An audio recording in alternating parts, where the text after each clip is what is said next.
you so much. This is an honor I never expected to receive, and I'm awed and amazed by the company I'm in.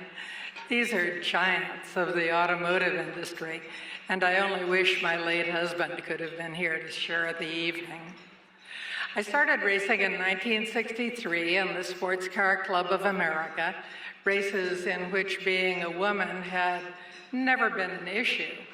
In the Daytona 24-hour and the Sebring 12-hour International Manufacturers Championship races in the 1960s, I shared the track with such Automotive Hall of Fame drivers as Mario Andretti, A.J. Foyt, and Dan Gurney. And by the way, when I first met Roger Penske, his hair was black. And although the cars I drove then were small and relatively slow, which meant that you had to have the Janus head looking forward and backward, I had the chance to admire the skills of those drivers from the closest possible vantage point, while winning my own lesser class at the same time. But I would have remained a sports car racing driver had it not been for a long-time IndyCar team owner, the late Rolla Volstead, who is the first person I would like to thank tonight.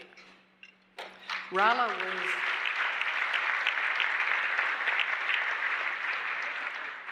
was always an innovator, and his was one of the great spirits of the sport. It became my great good fortune to drive in the Indianapolis 500 for a gentleman who, while he operated on a shoestring, did more with less than anyone I knew. That's how Rolla and I set fastest time of day at Indianapolis, for example. The white and red car that you may have seen at the cocktail reception is the car that I drove in the Indianapolis 500 of 1978 with a team I formed and managed myself at the very last moment.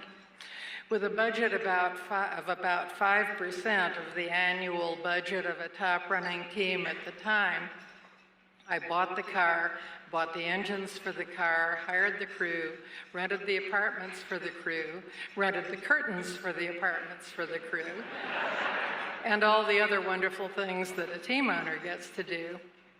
And in spite of some problems during the race, we got a top 10 finish. Those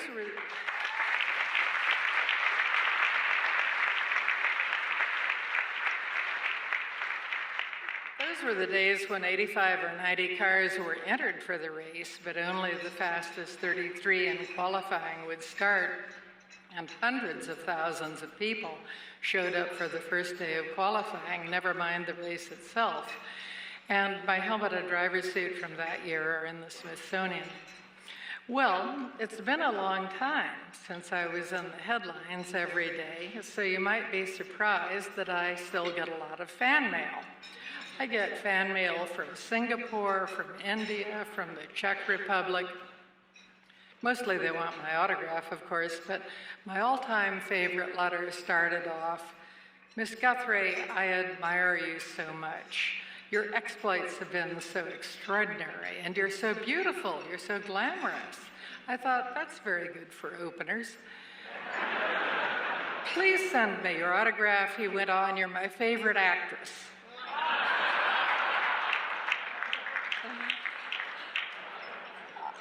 I don't know how many of you even remember the consternation that greeted the announcement of Rolla Volstead's and my plan to compete in the Indianapolis 500 back in 1976.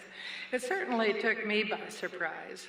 From my point of view, I was a sports car racing driver making the transition to the ovals. I had 13 years of experience, had twice won my class at the Sebring 12-hour, and the woman part was just totally irrelevant.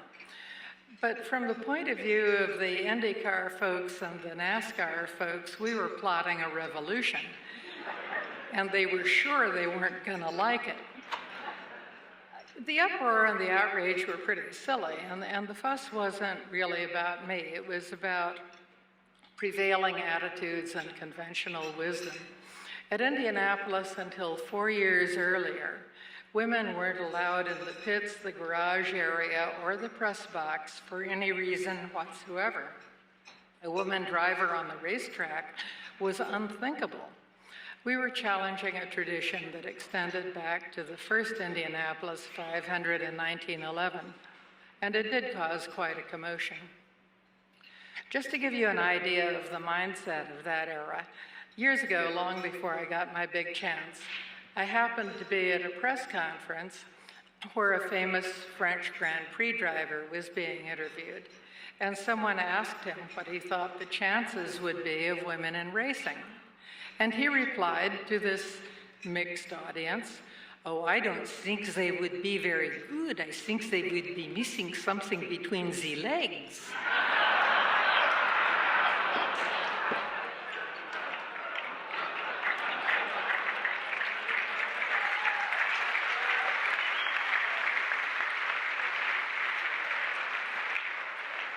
I never understood the utility of that apparatus in driving a race car, but it was a recurring theme.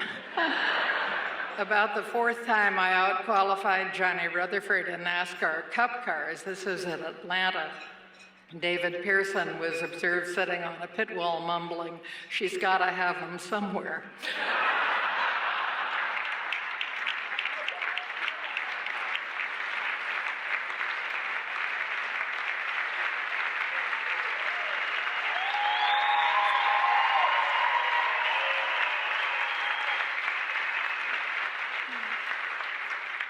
So the driver's attitude changed once they had gained the experience of running against me on the track and figured out that what I did with a race car was exactly what they did with a race car.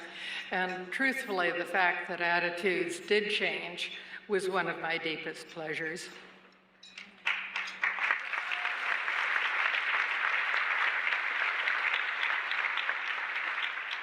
Ralph Volstead, the man who gave me the chance of a lifetime. While I could have driven for a richer team owner, I couldn't have driven for a better man.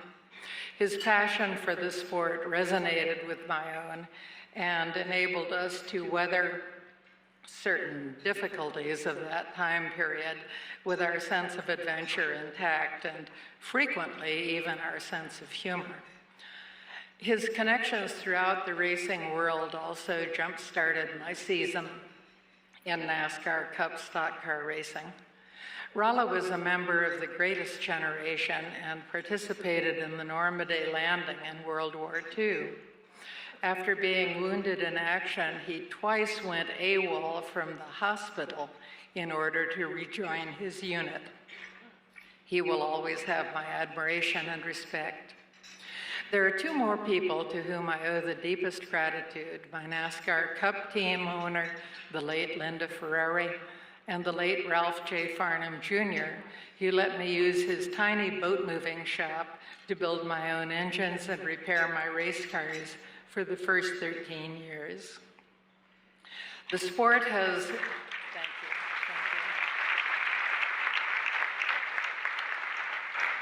The sport has given me some great memories, and after it was all over, I thought, given what my capabilities are, what is the best thing that I could do to honor the sport? And I thought the best thing I could do is write a book. I wanted to put the reader inside a driver's mind, and I wanted to convey the sport's passion and complexity to people who might know little or nothing about it. Sports Illustrated called it an uplifting work that is one of the best books ever written about racing. It's currently out of print. The publisher went out of business, but I hope to remedy that. In conclusion,